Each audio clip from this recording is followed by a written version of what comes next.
Moving stories of young carers looking after mum and dad follows in an hour. First on BBC One, what we talk about is Down to the Audience, joining David Dimbleby. Tonight we're in Cardiff, the capital of Wales. Croeso, and welcome to Question Time.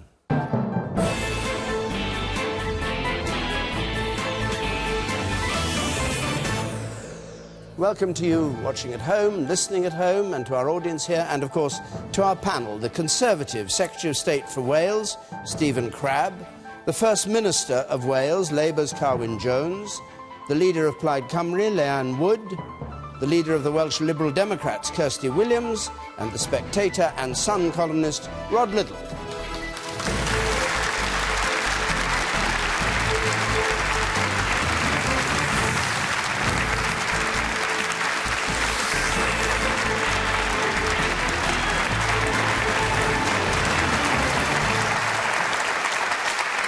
And before we take the first question, and remember, the panel don't know these questions until they get them. If you want to join the argument, you can do so by either text or Twitter. Our hashtag BBCQT, you can follow us at BBC Question Time.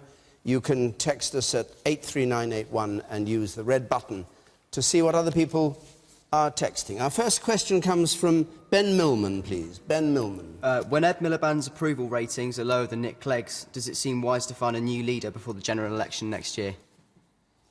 When Ed Miliband's approval ratings are lower than Clegg's, is it wise to find a new leader? Kirsty Williams. Well, it's not for me to intrude on the private grief of the Labour Party. I thought it would please you to do that. Well, it's not my place to do it. I think, despite his best efforts again today, I think there is an awfully long way for Ed Miliband and his party to go to convince people that they have the ideas and the policies that will turn this country around, especially when it comes to managing the economy and understanding the need to manage the economy. I mean, he's done a bit better today, at least with the auto cue. He managed to mention the deficit and he managed to mention immigration. But I think people just don't get the feeling that the economy will be safe in Labour's hands, and we need a strong economy. We need a sustainable set of public finances if we're to deliver the investment in public services that people want to see and want to get us back to once the age of austerity is over. Is it the person or the policies? I think it's definitely the policies. They just simply haven't convinced people that they have got what it takes to ensure we've got a strong economy, that they can manage that economy, that they've learnt the mistakes of what they made last time, that ran the economy into the ground, and we can't have the investment in public services that the public want to see unless we have a strong economy and a sustainable public finances moving forward. All right. Liddle, would a new leader make a difference? I think Kirsty's completely wrong on the issue as to whether it's the policies or the person. It is the person. The Labour Party is very, very popular. And all the opinion polls say that, you know, when people look at Labour, they see it as a party which is attractive, which has good policies, and which they would like to vote for. The thing that puts them off voting for it, I'm afraid to say, is Ed. And I wish he hadn't been made the party leader. I don't think there's anything sort of malevolent or evil about the chap. Nor, especially, is he inept. He's a bright bloke who is doing his best. But the Labour Party has for too long been a London-centric party. That is one of the reasons why I voted in the Labour leadership election for Andy Burnham. One of the reasons. I think Andy's also a good politician. But it occurred to me that Labour has become now so distant, so utterly distant from the people whom it was set up to support. It's slightly different in Wales, where you have your own government, where you have your own politicians who are directly accountable to you. It's all slightly different. In England, let me tell you, in the north of England, and particularly in Scotland, where it was predicted that Labour would lose 36 of its 40 seats, it has become acute. People look at Ed and he's the personification of metropolitan liberal Labourism, and it's not the Labour Party which I joined or which the people in the north of the country wanted.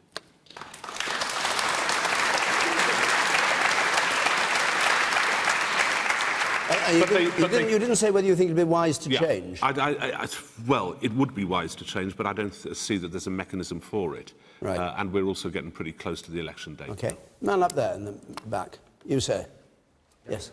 I'm just wondering if Mr Crabb and the other Conservative MPs are quite happy that Ed Miliband is still leader of the Labour Party at the moment, and whether it's doing as good for them as it's doing bad for the Labour Party. Oh, all right, Stephen They Crabb. have champagne every night, I suspect.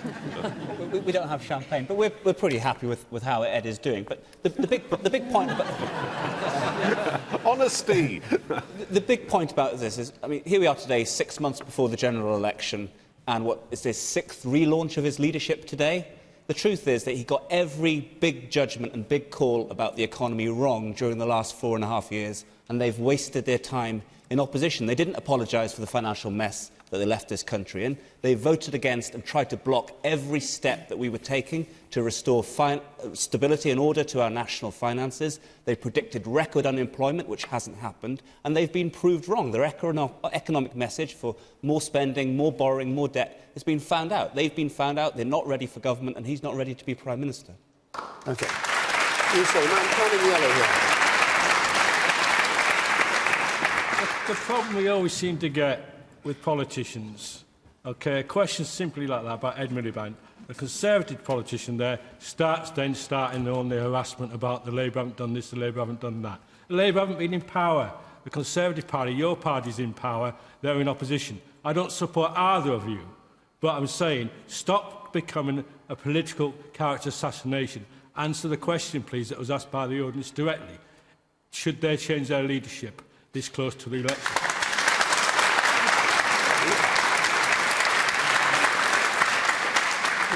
I thought I answered the question pretty directly. From my party point of view, we're very happy with Ed Miliband staying where he is. I thought that was quite clear. He doesn't think they should. Carwyn Jones, would it be better if they did? No. Simple answer for you, straightforward. Why? We've got an election in May. We need to win it for the good of the people of this country. If you look, I mean, Stephen talks about what was happening at the time when the world went through a financial crisis, not just Britain back in 2008, 2009. Let's remember that the Conservatives at the time wanted to leave the banks founder, and they also wanted to cut public spending, which would have sent us into a depression. But let's be positive. You look at what Ed said today. Fantastic speech, I thought. He talked about sensible, common-sense policies on immigration, on health and education in England, on the economy, on energy companies. You know, people say, well, the economy's on the up. How many people feel that? How many people feel that they're actually better off, because they're not, the £1,600 a year, worse off as a rule? And why do people feel worse off? Because those who are benefiting the most from any kind of recovery are the richest. We saw what happened with the banks. You know, what kind of government allows the banks to pay those bonuses? What kind of government allows the very people who put us in the difficulties we were in back in 2008 to benefit most now? As a party, what we stand for is fairness, making sure that those who earn the most contribute more and not leave people feeling the squeeze on their incomes, which is exactly what people are feeling. All right, and the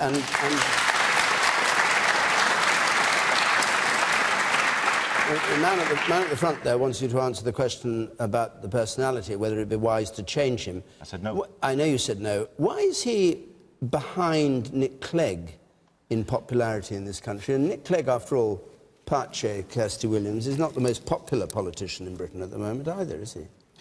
Well, is it about personalities or is it about policies? Well, ask him. People... He wants to know about people. Okay, should you change the person? Are we talking about who's going to steer the UK post-May and having the right policies, or is it just to do with personality? I think we have to make sure we get that right. With respect to you all, okay, there's very little for the public at large to see difference between Labour, Liberal or Conservative. Okay, once you get in power, you're very similar to each other. The public viewpoint, okay? You just carry on regardless of what the public think, leading up to the election, leading up to your manifestos. You're very much tied with the same brush from the public view. Okay. The man there on the ground. You sir. I'd agree with that, what that gentleman's just said, because Ed Balls himself has said that he'll carry on with austerity if Labour are elected. It's the same, you're going to get the same policies. So talking about Labour bringing new policies to turn the country around is bogus, I'm afraid. Leanne Wood. Well, whoever wins in Westminster is going to continue with the austerity agenda, and so it doesn't really matter in that sense who the leader is of the Labour Party, in my view. But I don't think this should be about the man. It should be about the policies and the politics, and it shouldn't be about how he sounds or how he looks or how he eats a sandwich. It should be about what he stands for. But it is about that, because that's what the question was. Well, I don't think it'll actually make any difference. If you've got a Labour Party that is signed up to the same spending plans as the Conservatives, then whichever party you get in Westminster is going to fail people in places like Wales. And what I think has happened today is that the leader of the Labour Party has made a speech because he realises that he's lost his lead in the polls. There is every likelihood that there will be a hung parliament after May. In that scenario, do people want to see a coalition of the right and more attacks on people who've migrated here, more attacks on people who claim benefits? Or is there an alternative, a Plaid Cymru, SNP, Green alternative to austerity that can challenge this right-wing consensus? And I very much hope that in the scenario of a hung parliament in May, that Plaid Cymru, with our SNP colleagues and our friends in the Greens, will be able to put forward a programme which rebalances wealth and power throughout the countries of these islands. Very much indeed.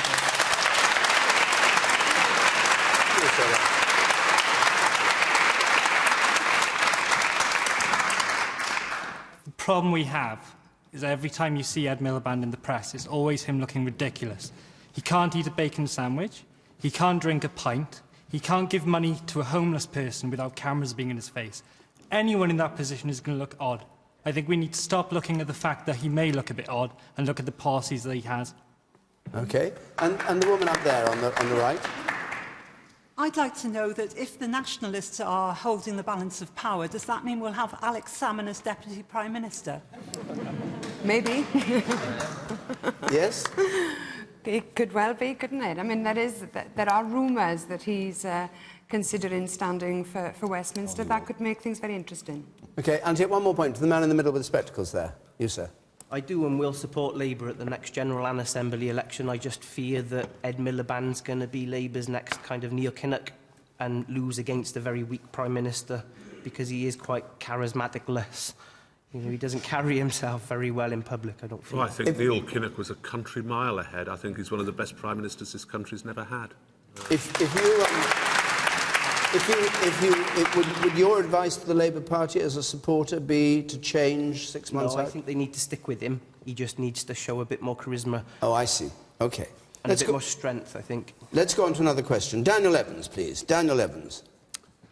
Should convicted rapist Ched Evans be allowed to continue to return to playing football for Sheffield United and Wales? For those not in the know, but I think most people are on this, Ched Evans, a footballer who was in jail for 2.5 years, convicted of rape, which he denies and says he was innocent of, and his club is now taking him on for training, and the question is whether he should be allowed to play for his old football club. Leanne Wood, what do you think?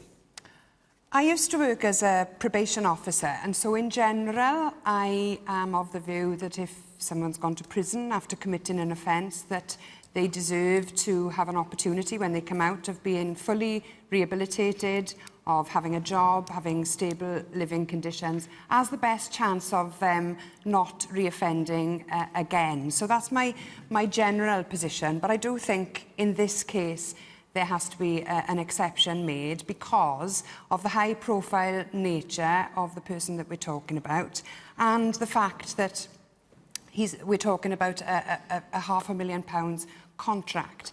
And I think that there is a danger of sending a message to young people who look at footballers as role models.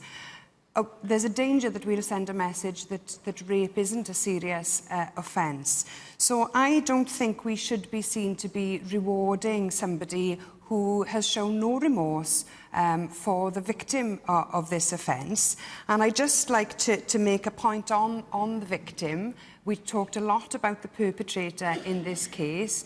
We've heard very, very little about the victim, who's had to change her identity, and my sympathy goes to her, and I very much hope that she will be able to come out of this as a survivor eventually.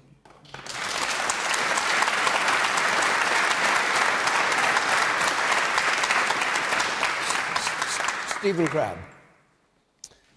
So I agree with the basic sentiment that Leanne is making there. It's a massive privilege to be a professional footballer. They have huge global reach these days, and they have an army of young people who follow them and look up to them as role models. And the truth is that this idea that if you commit a serious crime and you pay the penalty, you do the time, and then you can carry on with your normal life. The truth is that there are a great many jobs and professions where actually there are wider consequences that prevent your ability to pursue your chosen privileged career. Members of Parliament, if you're found guilty in a court of law, you won't be carrying on as a Member of Parliament. Doctors, nurses, if they're found guilty of rape, a teacher, they will serve their time, the punishment handed to them by the courts, but they won't be able to carry on with their chosen profession. This is a case where it's not for politicians to lay down the rules, but it's really an opportunity for football to start to put its own house in order, and I was very encouraged to see those patrons of Sheffield United Football Club make a stand yesterday, put their heads above the parapet and say, no, this isn't acceptable. There needs to be change within the whole culture of football so that young people like that are better guided, that their position as role models in society is emphasised to them. That's something that Alex Ferguson was always very good at Manchester United, emphasising and impressing on the young footballers their wider obligations and duty in society. And this is what needs to happen here. Okay. Yes, In general, I agree with the panel to a point, but haven't there been a precedent set where there are footballers who are out there now playing who have actually killed people through drink driving? Loads of them. You know, so there's been a precedent set as regards. So what is the difference between them? Are we deciding what crimes? Yes. Exactly. We have to make a decision. We either say we have to be right in what we're saying. Rod Liddle? It's politically correct hypocrisy. That's what it is. As you absolutely rightly say, there are countless footballers plying their trade, most of them in the lower divisions, who've been convicted of various offences which are egregious, and some of them have caused people to lose their lives. Now, are you saying that rape is something which should be put that it's worse than killing someone? That there is one exception to be made just for this offence?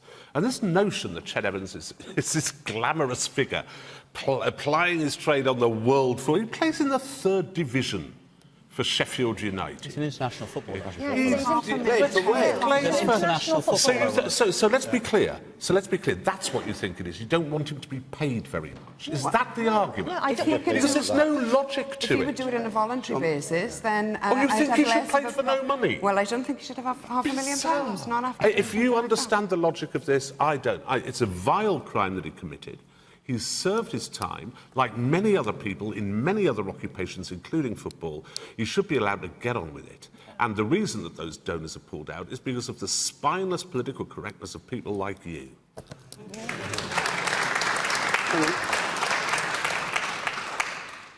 He is a role model. Regardless of what division he is playing in, there will be young boys and young women going to that football stadium and being expected to cheer that man on. And as a Welsh person, if he ever came back to play internationally, I would feel incredibly uncomfortable to be there, having him represent the country and cheering him on.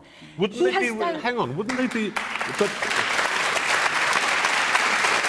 wouldn't the thing that they'd be cheering on would be that great British virtue of the rehabilitation of offenders? They're cheering someone who is being rehabilitated. And anybody that knows anything about rehabilitation knows that it is a process that is a two-way process. It's not something that the state does to the individual. The individual has to take part in that process as well. This is a man, despite his conviction, who has shown no remorse, claims it didn't happen. And to me... I'm very sorry. To me, that is not rehabilitation. And I think what's really important is not only, like Leanne said, to remember the victim in this, but we are trying desperately as a society to get women and men who are sexually assaulted to come forward, to talk about what's happened to them, and to know that it'll be taken seriously by society. And I think this kind of example will actually knock those efforts back.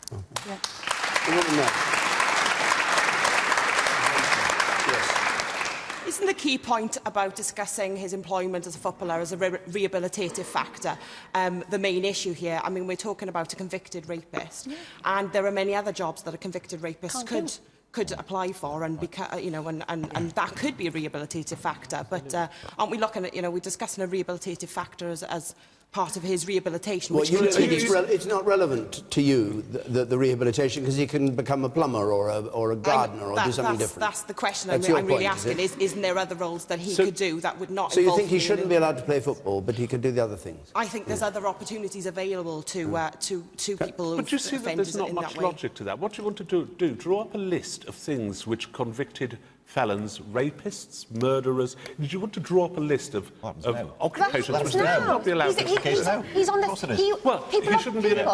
People who are convicted for a sentence of over 5 years are then expected to register on the sex offenders register, and that precludes them in law from doing certain jobs. He couldn't interact with the young people in the academy in that club because he would be precluded from law for having any contact with young people. That's exactly the point.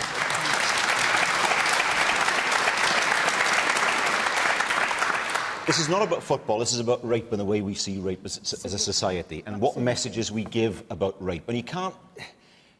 I do worry when I hear Rod say that somehow you can put rape and political correctness in the same sentence.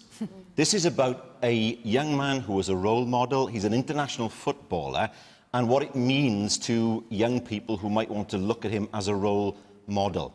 Has there been an apology to his victim? No. Has there been an acceptance that he was convicted of a serious offence? No. What about the victim here? But she's in a position... Well, hang on a second. You've had your say. She's in a position where she's had to become anonymous. She is the victim here.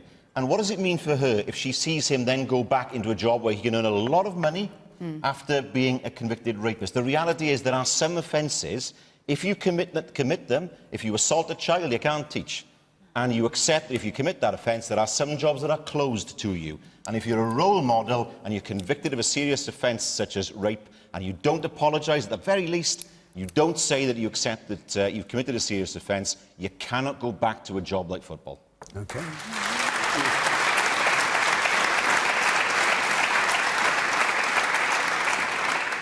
I will say what if. I'll use the words what if first. What if he was innocent? Not everyone in prison is guilty.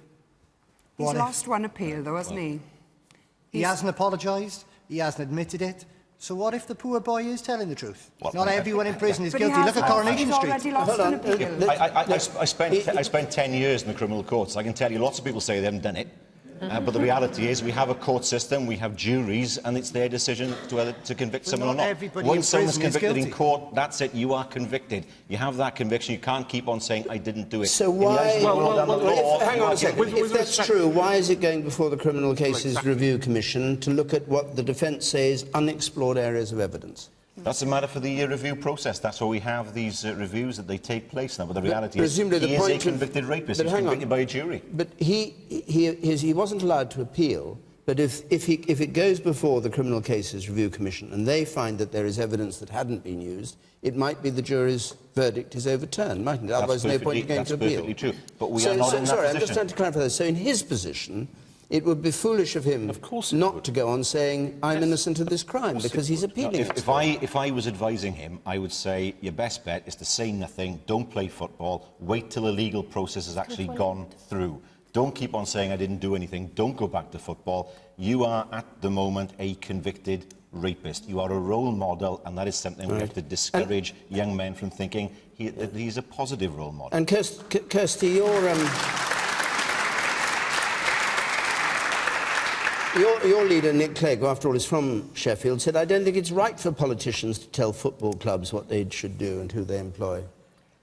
Now, here are you laying down the law. Well, I'm not laying down the law. I'm giving you my opinion. Was Clegg wrong? I'm giving you my opinion in answer to the question.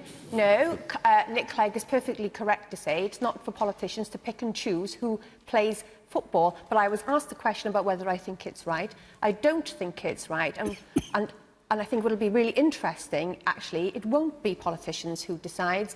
I suspect it won't even be Ched Evans who decides. I suspect it will be the sponsors of the club and the big money in football that will ultimately make this decision. You sit on the gangway with the spectacles, and I'll come to you up there. Yes. I think if you want to stop them being a role model, I think it's the sentence that is too weak in this one. If he had given 5 years, then yes, he wouldn't be able to work with children, and he would have been signed in the register. Whereas he's out after 2.5 years because automatically you only do half the time that's sent down. He was sentenced for 5 years, even though he came out after 2.5, and that sentence still requires him to register. For 5 years, he wouldn't have had a career because he wouldn't have been the player that he still has a chance to have because he would have been too old to get back into football. The person up there on the right. Won't this eventually be decided in the court of public opinion? Because ultimately, the club will come under such flack from its supporters, its sponsors, that eventually people will decide whether he should play. The money will decide. Okay. Let's move on. A question from Sarah Carlson next, please. Sarah Carlson. Would the National Health Service be safe in the hands of a future Labour government? Would the National Health Service be safe in the hands of a future Labour government, both in England and Wales, presumably? Stephen Crabb.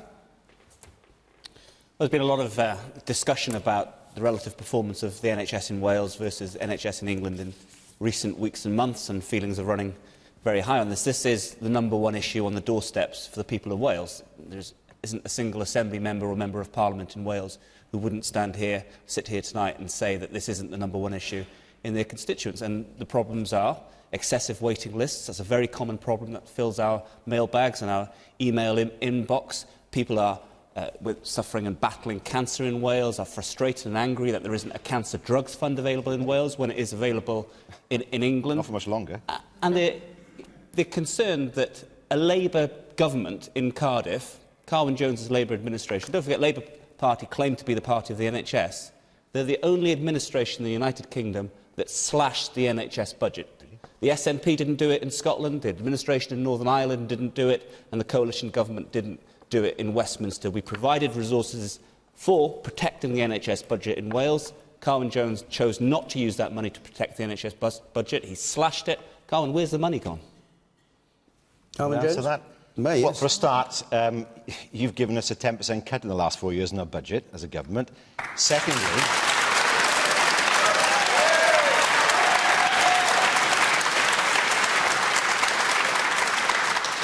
what we've done is we've put a lot of money into social services, which has been slashed in England. Now, look, let's try and be sensible about this. There are real issues for the NHS across the whole of the UK. Increasing demand, trying to find the money to provide the services that people want. These are challenges for governments of all kinds across the whole of the UK. And these are issues that we have to deal with. Most of the time, the Welsh NHS delivers a good service to most people. We know that because of the surveys that have taken place. Where there are problems, they have to be dealt with very, very quickly. And we've done that, for example, after what happened in the Princess of Wales Hospital. But let's face it, we're in a situation in Wales where it's quicker to see somebody if you've got cancer. We spend more money per head on cancer treatment than England does. We have more beds per head of population than England does. We have better access to drugs, particularly cancer drugs. I'm surprised Stephen mentioned the Cancer Drugs Fund. It's unravelling in England now. We can see today that the plans are to look at the cost of drugs in the future, and that undermines the entire Cancer Drugs Fund. Yes, there are challenges there, but I do not accept that the NHS in Wales is somehow worse than the NHS in England. Don't believe me? The Nuffield Trust produced a report some months ago now, and it said there wasn't much difference between the 4 NHSs. We all have the same problems. We all have the same issues that we have to resolve. It's just a shame that in other parts of the UK they can't work together with us to solve those problems. Okay. Do you want to come back on this? You cut his budget, he says, so of course they had to cut.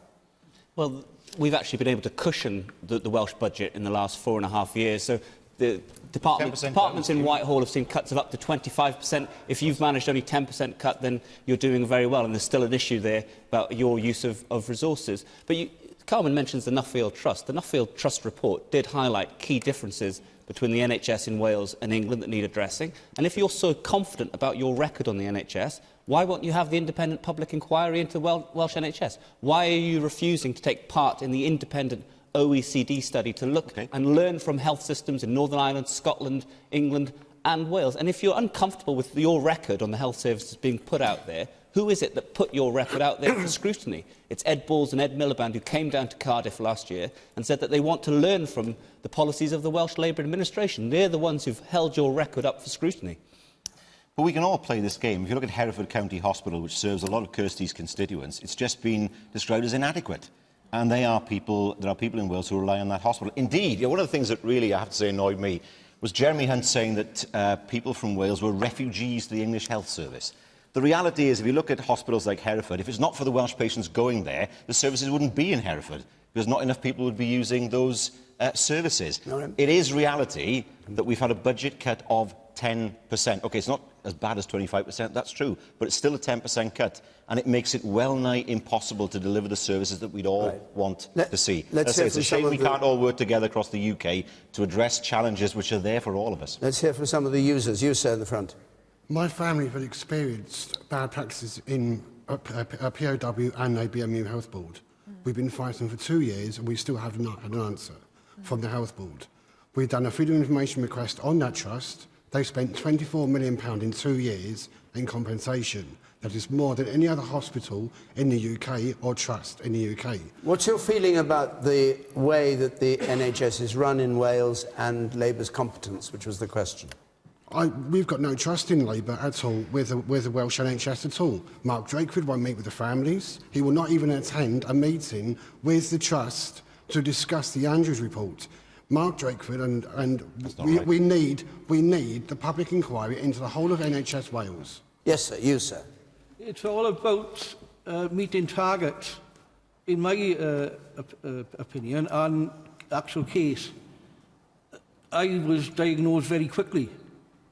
But to get the operation, I've been told it could be until next March, but I was diagnosed in August. And it's regarding the heart. I feel I've got a serious problem. Do you think England, Scotland have a better deal? Well, I was told if I had a bypass in Wales, it's a 12-month waiting list. But I could have gone to Brompton in London and had it done in 6 weeks. OK. And was that not available to you? Well, the specialist said you can either have a bypass and 1 stent fitted, or you can have 5 stents. I must admit I'm not great on hospitals, so I went for the stents. OK. We better not go into your medical history too deeply. There's a hand... Yes, you said there. Yes. My mother works in local practice, and in the past 10 years, she's had the Blair government setting these impossible targets that mean they can't focus on patient care and they're just trying to meet these targets. And then, as soon as he was out and the Cameron government was in, you've had Lansley and now Hunt selling off bits of the NHS to private companies. No matter which government is in charge, they should listen to people at a much lower level, the nurses, even the receptionists, not some manager who's never actually worked in a hospital or a local practice. Well, I don't take my cues on these questions from the tabloid press. I listen to people like you, and I think that most families in Wales have had some recent experience of a problem within the Welsh NHS. But that's not to say that comparisons between Wales and England are always helpful. Sometimes they can be, but to be honest with you, with patient charging, privatisation being introduced in England, plus they've got the hangover from PFI, then I don't think that's a system that we want to emulate either. It would be more interesting to compare the Welsh NHS with the Scottish NHS, I think. There, they've got a government that has managed the health service well. There has been more successes in the Scottish health service, but of course it doesn't suit the tabloid agenda to compare Wales with Scotland. The question wasn't about, of course, Wales and Scotland. It was just, would the National Health Service of the UK as a whole be safe in Labour's hands? Why I think the future of the NHS is unsafe is because of the threats from further cuts, and whichever government is in in office in London has said that they're going to stick to the austerity agenda, carry on with cuts, and that, I think, brings into question the future of our NHS, because we've already taken far too many cuts. My local A&E department is going to be moved quite soon. There's already services being removed from people. It cannot take any more cuts. And I think that now is the time to argue against the austerity agenda that has got us into this problem so far. And also in Wales, we need a change of government. Labour has been running the Welsh NHS since 1999. I think it's time for another party to have a chance.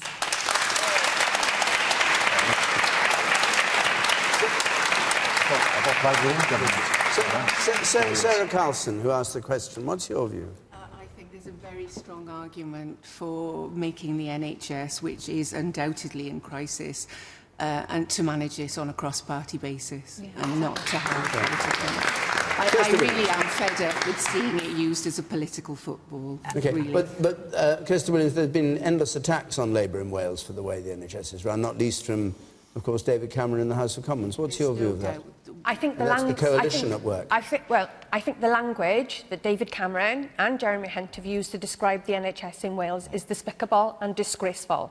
But that does not let the Labour government off the hook for how they have managed the NHS. But I agree with you, absolutely, and I have been in discussions with the Labour government about how we could create a cross-party and non-party commission to look at how we can plan for a Welsh NHS for the next 5 years, 10 years, 20 years, because of the huge challenges it is going to face. But Carwyn cannot get away from the fact that he promised certain things about what the health service would be able to deliver. Nobody would wait more than 26 weeks from a referral to an operation. And as we've heard from the gentleman behind you, he's not meeting that target. He said that ambulances would get to you within 8 minutes in a certain number of cases. If you live in some parts of Wales, you'd be lucky if 50% of the ambulance get to you in 8 minutes. We've got nurses looking after more patients than they would be if they were working on a hospital ward in England or in Scotland. And we're trying to change that. We're trying to change that in Wales. So while the language and the way it's been handled by politicians in Westminster, I absolutely hate it, and it makes my blood run cold. It does not let the Labour government off the hook for how it has managed the health service. And Carwyn says, oh, it's because we've put more money into social services.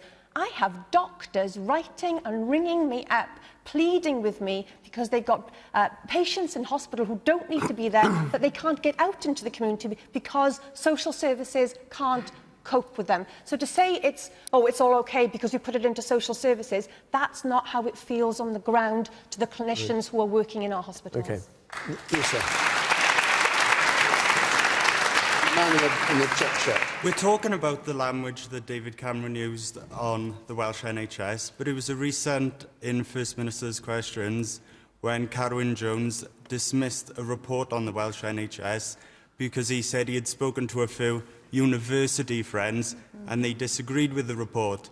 I think it's that language which is unacceptable in the debate, and it's all right saying, oh, David Cameron said this, but it's the Welsh Assembly that's making the decisions on the Welsh NHS, not David Cameron. I'm sorry, I don't know about your university professors. What I said. What I think is wrong is when a Prime Minister comes to Wales and says Offa's Dyke is the line between life and death. Yeah. All right. That is the most ridiculous language imaginable for any Prime Minister to use. The man behind you. You. Right. I'm a carer to my wife, have been for the last 6 years that we've been together. Under the Labour government, she at least started seeing the mental health team. As soon as the Conservatives came in, services were cut. I've then watched my wife's ESA not rise in line with inflation, meaning bills and stuff have gone up, but I can't match it. I've watched, if the Labour government are the ones that are managing this health service here, then I've watched services be cut all the time. To be honest, I don't trust any of you with it. Okay. And the woman beside you, to your yes, behind you, yes. Carwyn Jones, you said that the four NHSs have got the same problems. Does that mean that they're going to come up with the same solutions that nobody wants for privatisation? No, we won't privatise in Wales. We know that's an expensive option. It's not going to happen. public service is a public service. It doesn't mean, of course, that nothing changes. That's the important point to make. There has to be change for the better all the time in the NHS. We don't just sit there and just keep it as it is for years and years. And it can be difficult, of course, when we see changes. People sometimes are unhappy with those changes. But there's a challenge there to make sure that the NHS is able to provide those services in the future. Let me give you one statistic. No, hang on a second. In the last 10 years, hold on a second. A&E demand's gone up by 69% in Wales. That's the kind of figure we're talking. And you cut beds by 20%. Wait. Stephen Crabb, I just want to pick up something that was said just there about, I think you said, about David Cameron talking about Offa's Dyke being the line between life and death. Do you think that was the right thing to say? If you look at actually the full context of where he and how he said those words, it's in the context of a cancer drugs fund not being available in Wales, and that was a political decision taken by Carwyn Jones. Let him finish. Let him finish.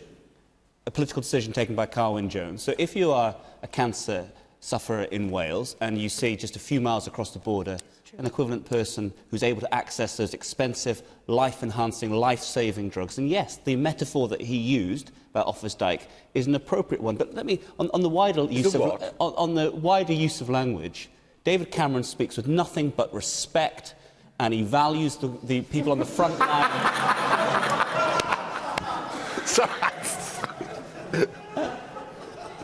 When David Cameron talks about the NHS in Wales, he always makes absolutely clear that he values the doctors, the nurses and midwives who work on the front line. The only people whose record are up for scrutiny and challenge here is the record of Welsh ministers in Cardiff who've let the people of Wales down. All right. Rod Liddle. Yeah, the answer to the original question is, I think, safer, but not necessarily safe.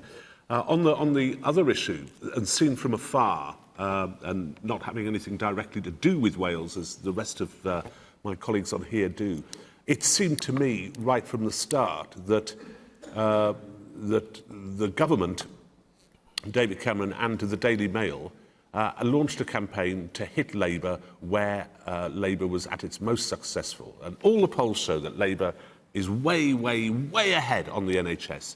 And it thought, right, let's stick the boot into Wales. And I'm absolutely certain that's what happened. And I'm absolutely certain you're going to be getting more and more and more of that until the election comes up. As to the NHS generally, I think there are two answers to it. There is a huge crisis with the NHS, both in England and in Wales. I don't think muddling along does it anymore. There's one answer, which is from UKIP at the moment, which is to privatise it and go to private insurance. I don't agree with that. The other answer is to put up taxes, and that's what I would do.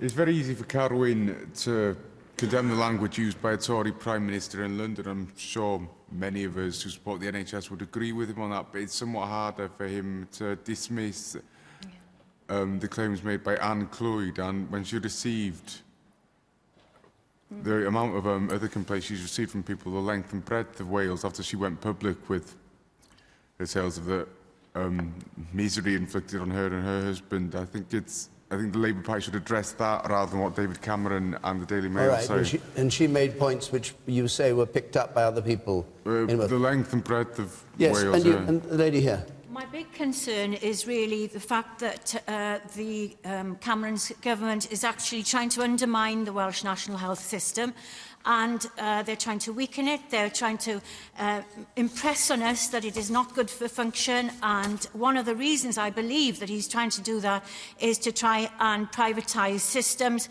by means of a stealth way. And I am totally against that, and I'm glad to hear that Carwyn Jones says that we will not be privatising the NHS, and I hope that that is actually written down in blood, because...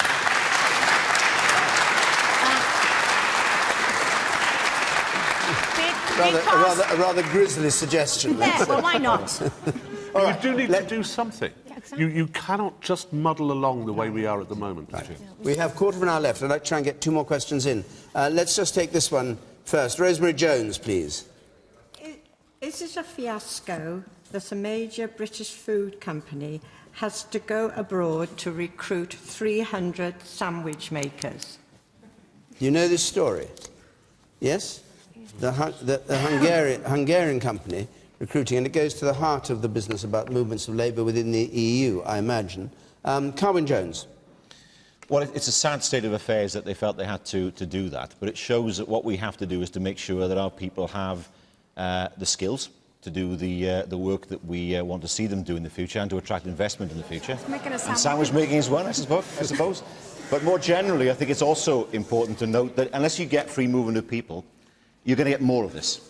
The reality is that if you have firms that are already looking at other countries to move to, potentially, then this is going to be the start of a flood in the future. The reality is, we know that there are elements of Welsh life where we rely on people from other countries to make sure that those elements run smoothly. If you look at the NHS, where would we be without the doctors who come from India? Where would we be without the nurses who come from the Philippines?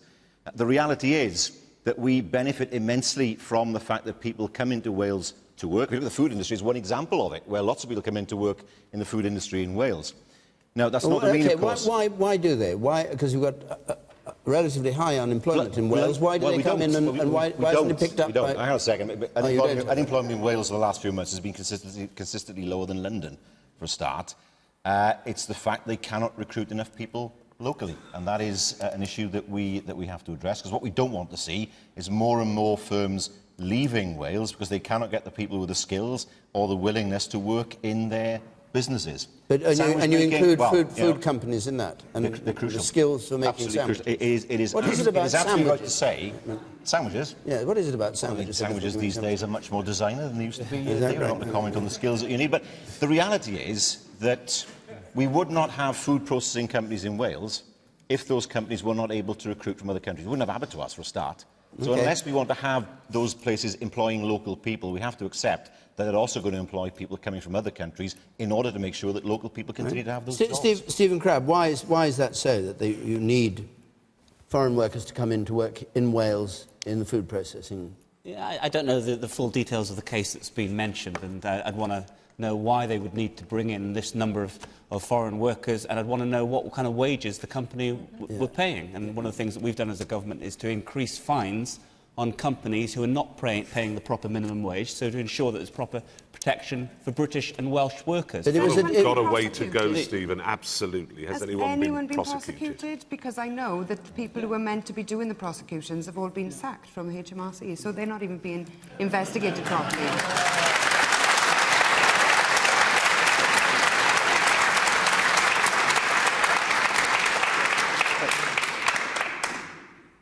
The food and hospitality industry at the moment is booming in the UK. There are more jobs being created in the service sector than in any other sector of the economy. In the last 4.5 years, we've had 2 million jobs in total, additional jobs created inside the British economy. And there are parts of the country where there's effectively full employment. And so service companies really struggle hard to recruit. It's one of the reasons why we need more mobility, actually, within the UK. We've got pockets of unemployment. We need to find ways of encouraging... So it's a good news story. Rod Liddle, yes. It's very, very simple. The reason that they've outsourced their work to Hungary is that they would rather pay their employees £1.50 an hour than £7 an hour. It is absolutely as simple as that. Do you know that for a fact? Yes. Yes. Well, I don't know about £1.50, but...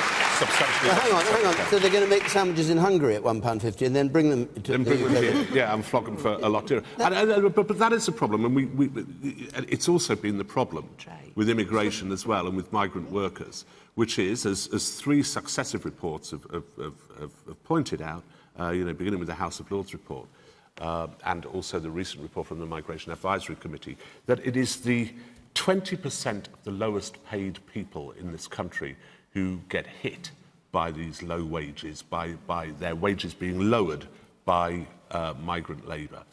So you can't have your cake and eat it, Carwyn. You cannot do that. It is really hurting the very poorest people in our country. We don't have a great problem with unemployment. We have a real problem with low wages. Yes. All right, the woman at the second row from the back there. What you just said, local people wouldn't want those jobs because they wouldn't be able to live on them. They won't pay a living wage, and the fact that, £6.50 an hour is not enough for somebody to live on, to raise a family with. And the service sector particularly is one of the lowest unionised sectors. Right. So people aren't stepping forward to say that the money and the way they're treated, particularly in health and safety terms as well, it's just not good enough. All right. That sector. Just Williams, but be very brief if you would, so I'll put another question in, and if you do the same. I'm not sure of the exact details of why they feel this is necessary, but there was a lot of sniggering when we talked about skills for sandwich workers, and maybe, you know, not having a job that is held in high esteem by everybody might put people off, but we do need to do something about making it possible for people to look after themselves, keep a roof above their head, you know, not struggle for the last couple of days of the week or the month because your wages can't stretch that far, to allow people to have the opportunity to say yes to their children rather than no, you can't have all of the time. And I think we need to do that. What we're trying to do, and what's been a priority for us in government, is to take people on the lowest earnings out of paying tax altogether. And there are millions of people who were paying income tax at the beginning of this Parliament who are not paying any income tax anymore, but there's more that we could do. All right. Leanne?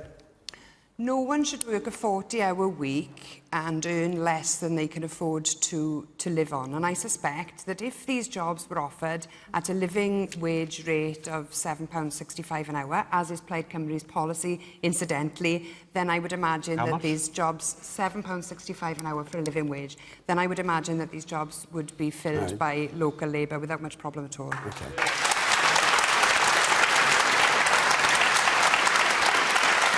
I think we can just fit this in. Leanne Bancroft, we've got 5 minutes. Leanne Bancroft's question, please. Okay. With yet more politicians, more bureaucrats and more government cost, has devolution of power now become a runaway train in the UK? Has devolution become a runaway train? Rod Liddle. Yeah, I think what's become a runaway train is the split between London and the rest. And I think you saw that a bit in the Scottish independence referendum. Obviously, there was an aspiration on the part of many to have a fully independent nation, and it was a pro-Scottish idea. But an awful lot of it as well was informed by, and I think the same thing has happened here, a distaste and heading towards a loathing of the fact that far-flung regions are being presided over by a political elite which simply does not know anything about them, anything about their lives. And I think that you will begin to see that more and more with the further flung regions of England, as well as we're seeing with Wales. So yes, I think you're absolutely right. People are sick of the Westminster elite.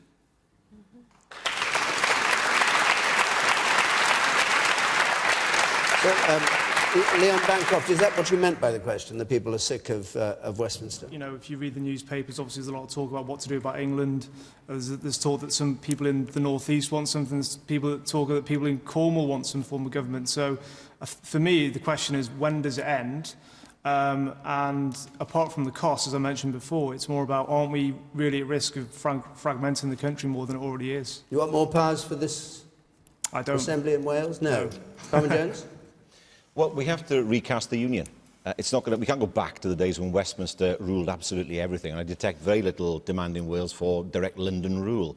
We have to understand that we are 4 nations. We come together as part of the enterprise that is the UK, and we have to recast the Constitution to make sure that that's exactly what is reflected.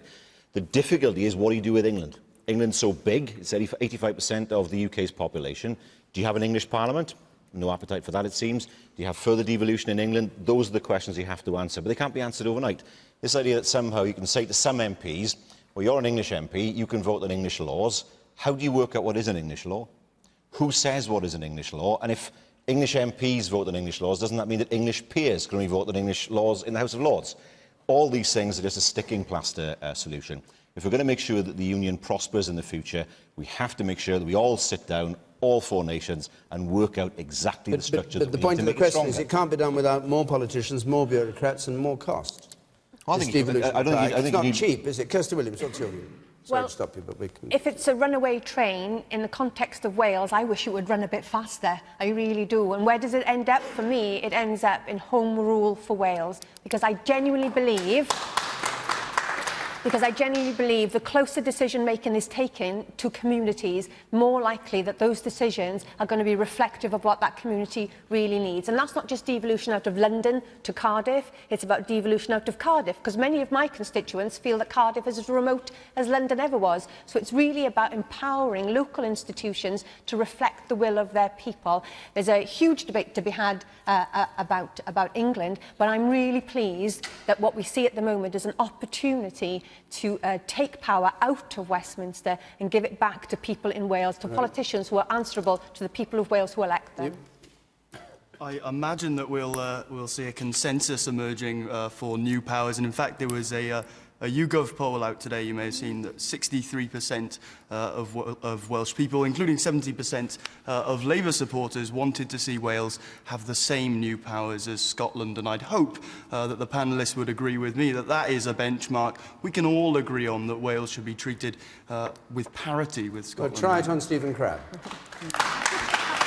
Parity with Scotland. Well, we'll see what the Smith Commission... A vow for Wales. We'll see what the Smith Commission proposes for Scotland, and this is something that Carwyn Jones and the other party leaders in Wales, we've all started to discuss, is to what extent the new arrangements in Scotland, that we should look to adopt them in Wales. I think there's a really strong debate to be had about that. There is an emerging consensus around the next stage of devolution for Wales. We're not going to turn the clock back on devolution. It's here to stay. It's not a runaway train, though, because there's an end point. And when you think about where we are in Wales, just 3% of the population of Wales want Wales to be an independent country, which suggests that the people of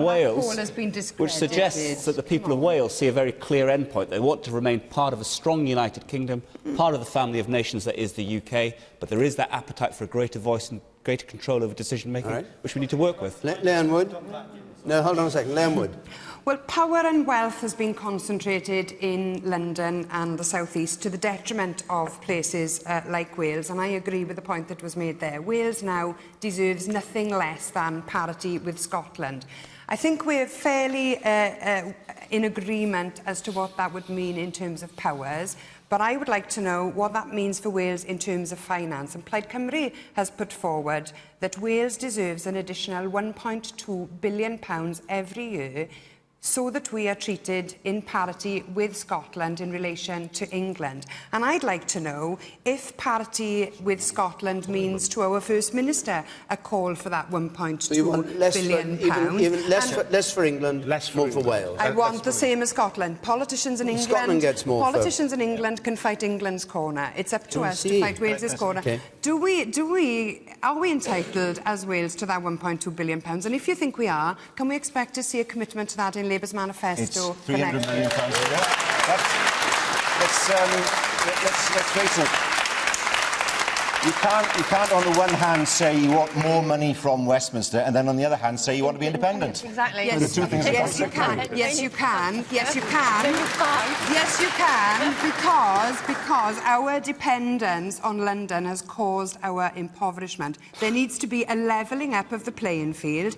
Of course, I want Wales to be able to stand on its own 2 feet. I don't want us to be dependent on grants from the EU but you want or us to from bung London. us a bit of money. But we've got to get it to a level playing field first before we can stand a chance. But when you say level playing field, the disparity between what Scotland gets per head, over £10,000, Wales nearly £10,000, Northern Ireland 10,800, and England 8,500 doesn't concern you. If we were to have parity with Scotland, that would mean an additional £1.2 billion. Right, so you don't care what happens in England? Politicians in England can fight for England. All right, we have to stop there.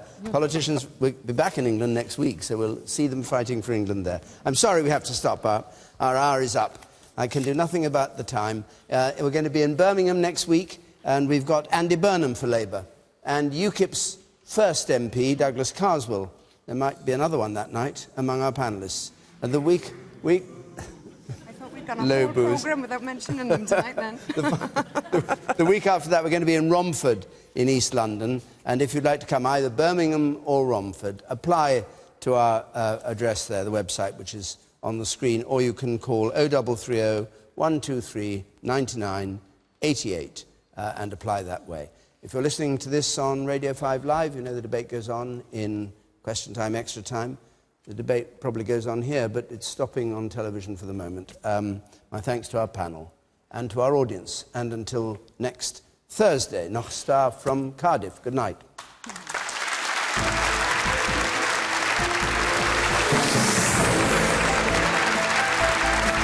Next, in a special for children in need, meet some of the 700,000 young carers who are looking after mum.